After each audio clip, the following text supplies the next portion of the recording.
توبہ کرنے والوں کی صحبت میں بیٹھا کرو کیونکہ وہ سب سے زیادہ نرم دل ہوتے ہیں۔ اگر اینٹوں میں رابطہ نہ ہو تو دیوار کو اپنے ہی بوجھ سے گر جانے کا اندیشہ لاحق ہو جاتا ہے۔ محبت دل کی صحت ہے اور بے منوتی بیماری۔ عورت پر سب سے زیادہ حق اس کے شوہر کا ہے اور مرد پر سب سے زیادہ حق اس کی ماں کا ہے۔ بصارت سے بہت کچھ ماورا ہے، بصیرت کے لیے ہر در کھلا ہے، چلو ہجرت کریں اندر کی جانب، یہاں ہر شے مثال آئینہ ہے۔ حضرت علی، کبھی تم دوسروں کے لیے دل سے دعا مانگ کر دیکھو، تمہیں اپنے لیے مانگنے کی ضرورت نہیں پڑے گی۔ خونی رشتے وہ وٹامنز ہوتے ہیں جن کے بغیر انسان اپنی جوانی تو گزار سکتا ہے، بڑھاپا نہیں۔ جس طرح شبنم کے قطرے مرجھائے ہوئے پھولوں کو تازگی بخشتے ہیں، اسی طرح اللہ کا ذکر مایوس دلوں کو روشنی بخشتا ہے۔ معاف بار بار کرو لیکن اعتبار ایک بار کرو۔ ہر کسی کے لیے خود کو اچھا ثابت مت کریں، آپ صرف ان کے لیے انمول ہیں جو آپ کو سمجھتے ہیں۔ عجیب رشتہ رہا کچھ اس طرح اپنوں سے، نہ نفرتوں کی وجہ ملی نہ محبتوں کا صلہ ملا۔ مضبوط لوگ خاموش رہتے ہیں، کسی سے شکایت نہیں کرتے۔ بیٹیوں کی غیر ذمہ داریاں، من مانیاں، شوخیاں ماں باپ کے ساتھ ہی اچھی لگتی ہیں، اور دوسرا گھر اصل میں عورت کی تربیت کا امتحان ہوتا ہے۔ گلے شکوے سانس چلنے تک ہی ہوتے ہیں، بعد میں پچھتاوے رہ جاتے ہیں۔ حضرت علی رضی اللہ عنہ نے فرمایا، تم اچھا کرو اور زمانہ تم کو برا سمجھے، یہ تمہارے حق میں بہتر ہے، بجائے اس کے تم برا کرو اور زمانہ تمہیں اچھا سمجھے۔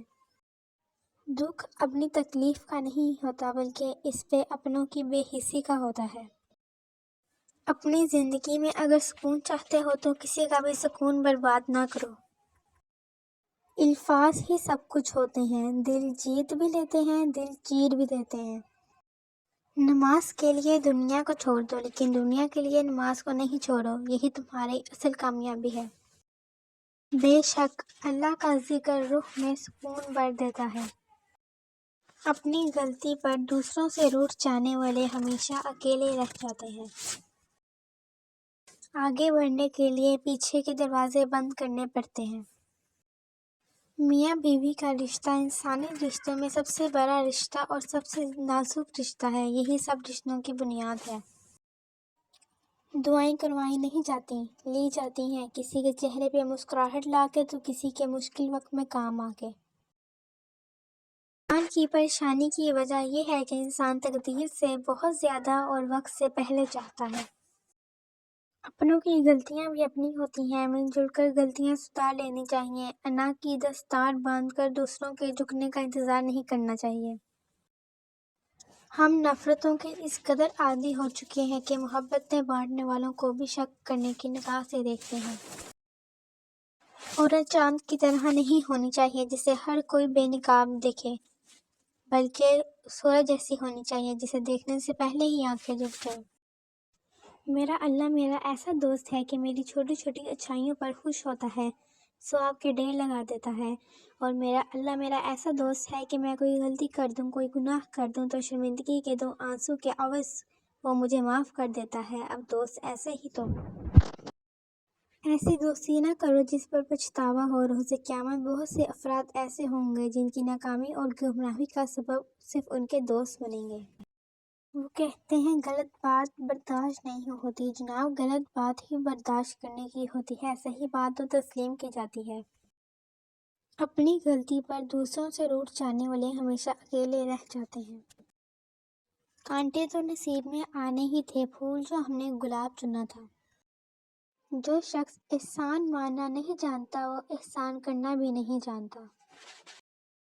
اپنے دل کو مضبوط کریں اور ہر ایک سے یہ توقع رکھنا چھوڑ دیں کہ وہ آپ کی بات کو سمجھے گا، ویسے بھی ہر بات ہر ایک کے لیے نہیں ہوتی۔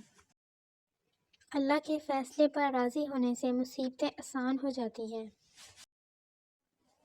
انسان تو ہر گھر میں پیدا ہوتے ہیں مگر انسانیت کہیں کہیں جنم لیتی ہے۔ آپ کی قدر وہ جانتے ہیں جو آپ سے محبت کرتے ہیں، وہ نہیں جس سے آپ محبت کرتے ہیں۔ نصیحت وہ سچی بات ہے جسے ہم کبھی غور سے نہیں سنتے، اور غیبت وہ بدترین دھوکہ ہے جسے ہم پوری توجہ سے سنتے ہیں۔ حضرت علی صرف دو لوگ مقدر والے ہوتے ہیں، ایک وہ جنہیں وفادار دوست ملتا ہے، اور دوسرے وہ جن کے ساتھ ماں کی دعائیں ہوتی ہیں۔ حضرت علی رضی اللہ عنہ نے فرمایا، سکون کامیابی ان کے دو ہی طریقے ہیں، یا سب کچھ اللہ کے لیے چھوڑ دو یا پھر سب کچھ اللہ پہ چھوڑ دو۔ مشکلوں سے لڑنا نہیں بلکہ سنبھل کر گزرنا سیکھو، ورنہ آپ کی شخصیت تباہ ہو جائے گی۔ چہرے اجنبی ہو جائیں تو کوئی بات نہیں، محسن لہجے اجنبی ہو جائیں تو بڑی تکلیف دیتے ہیں۔ جب کوئی منتظر نہ ہو تو رابطے اچھے نہیں لگتے۔ پہلے اپنی اصلاح کرو پھر دوسروں کی فکر کرو۔ توبہ کا آنسو بھی کمال کا آنسو ہے، گرتا باہر ہے اور صفائی اندر کی کر دیتا ہے۔ غصہ اس لگتی ہوئی لکڑی کی مانند ہے جو دوسروں کو جلانے سے پہلے خود ہی جلتی ہے۔ جھوٹ کے درختوں پر اعتبار کی چڑیا لوٹ کر نہیں آتی۔ خوبصورتی کی کمی کو اخلاق پورا کر سکتا ہے، مگر اخلاق کی کمی کو خوبصورتی پورا نہیں کر سکتی۔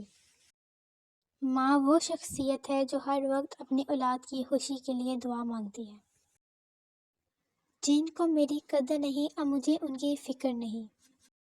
اللہ کی آزمائش کو تربیت سمجھو، تربیت یافتہ کو نواز دیتا ہے۔